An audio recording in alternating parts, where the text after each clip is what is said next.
So hello दोस्तों, first of all आप सभी को गुड मॉर्निंग। तो आज की इस वीडियो में आपको देश और दुनिया की काफी बड़ी और इंटरेस्टिंग अपडेट्स मैं आपको देने वाला हूं। तो वीडियो को लास्ट तक जरूर से देखना। तो चलिए स्टार्ट करते हैं। प्रधानमंत्री नरेंद्र मोदी ने ऑपरेशन सिंदूर को आतंकवाद के खिलाफ नई नीति बताते हुए इसे न्याय की प्रतिज्ञा करार दिया। पाकिस्तान को चेतावनी दी कि भविष्य में आतंकी हमलों का कड़ा जवाब मिलेगा। ऑपरेशन को शर्तों के साथ स्थगित किया गया, लेकिन सेनाएं अलर्ट हैं। जम्मू कश्मीर भारत का अभिन्न हिस्सा है और पाकिस्तान के साथ बातचीत केवल आतंकवाद और पीओके पर होगी। क्या सीज फायर के लिए ट्रंप ने दी थी ट्रेड ना करने की धमकी? यूएस राष्ट्रपति के बयान को भारत ने किया खारिज। भारत और पाकिस्तान के बीच सीज फायर का ऐलान हो गया है। इस सीज फायर को लेकर अमेरिका के राष्ट्रपति ने एक बड़ा दावा किया है। उन्होंने एक बयान में कहा कि अमेरिका ने भारत और पाकिस्तान को चेतावनी दी थी कि अगर दोनों ने सीज फायर नहीं किया तो वह किसी के साथ व्यापार नहीं करेगा। हालांकि ट्रंप के इस बयान को भारत ने खारिज किया है। भारत पाकिस्तान के बीच सीज फायर के बाद पंजाब के न्यू अमृतसर में ड्रोन मूवमेंट देखी गई है। जिला प्रशासन ने अमृतसर में ब्लैकआउट कर दिया है। होशियारपुर में सायरन के बाद ब्लैकआउट किया गया है। उच्ची बस्ती में धमाके सुनाई देने की सूचना है। अधिकारियों ने अभी तक ड्रोन मूवमेंट की पुष्टि नहीं की है।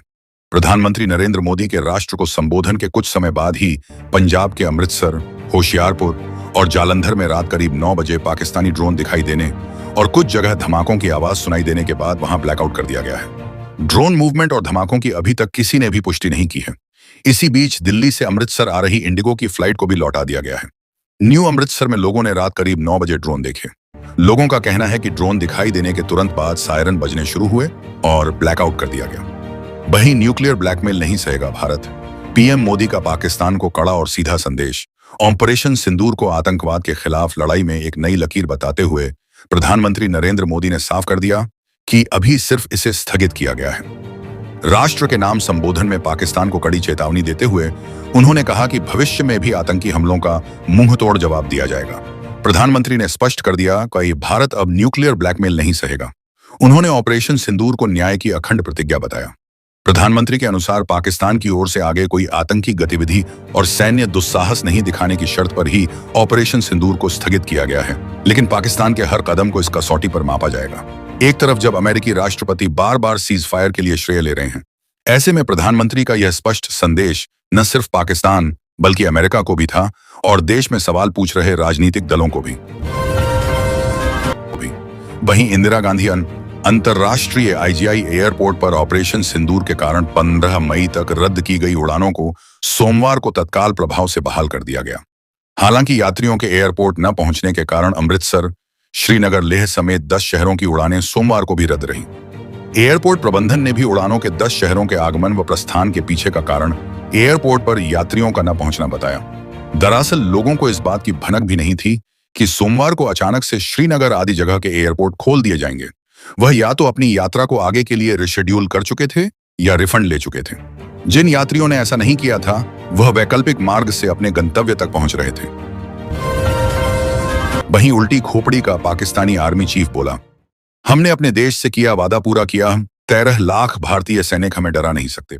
पाकिस्तान आर्मी चीफ जनरल असीम मुनीर ने कहा कि भारतीय सेना को जवाब देने का देश से किया गया वादा उन्होंने पूरा किया है। मिनट मिरर की रिपोर्ट के मुताबिक मुनीर ने कहा, कुरान में कहा गया है कि छोटी सेना अक्सर बड़ी सेना पर भारी पड़ती है।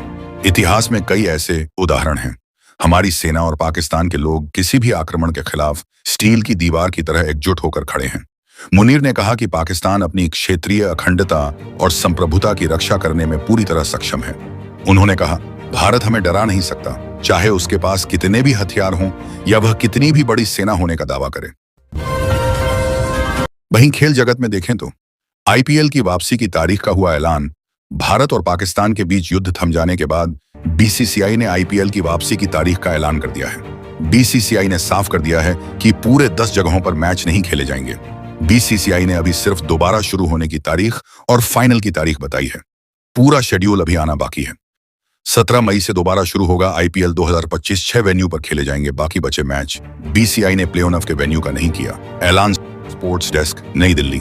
बीसीसीआई ने सोमवार देर रात आईपीएल 2025 के बाकी बचे मैचों का शेड्यूल जारी कर दिया है। भारत और पाकिस्तान के बीच हुए युद्ध के कारण इस लीग को 1 सप्ताह के लिए स्थगित कर दिया गया था। अब ये लीग दोबारा से 17 मई से शुरू होगी। बीसीसीआई ने बयान जारी कर इस बात की जानकारी दी है और बताया है कि सरकार सुरक्षा एजेंसियों के साथ बात करने के बाद यह फैसला किया गया है।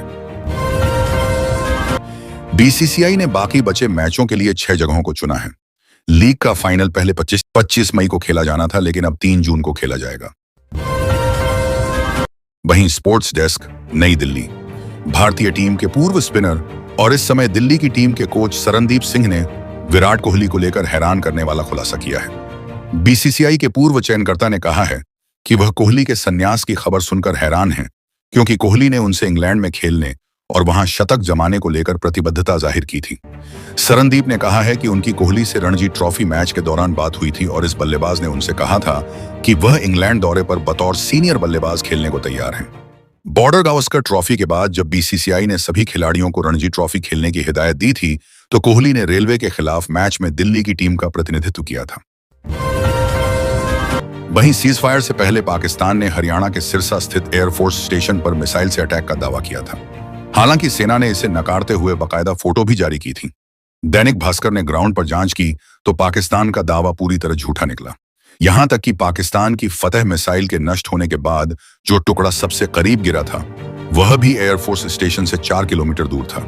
ऐसे में साफ है कि एयरबेस पर अटैक तो दूर, पाकिस्तान उसके करीब भी नहीं पहुंच पाया। भारतीय सेना के एयर डिफेंस सिस्टम ने जब मिसाइल को आसमान में ही उड़ाया तो उसके 3 टुकड़े हुए, जिनमें मुंह, बीच का और पिछला हिस्सा अलग अलग होकर 3 गांवों में गिरे। एयरफोर्स इसके मलबे की जांच कर रही है।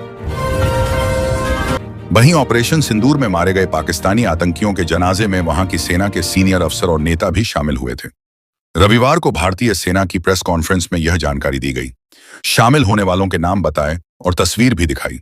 नेता और अफसर लश्कर-ए-तैयबा के कमांडर अब्दुल रूफ के साथ जनाजे की नमाज पढ़ते दिख रहे हैं। इनमें lieutenant general Fayaz Hussain, major general Rao Imran Sartaj, major general Mohammad Furqan Shabbir, Punjab police के आईजी डॉक्टर उस्मान अनवर और सांसद मलिक अहमद शामिल हैं।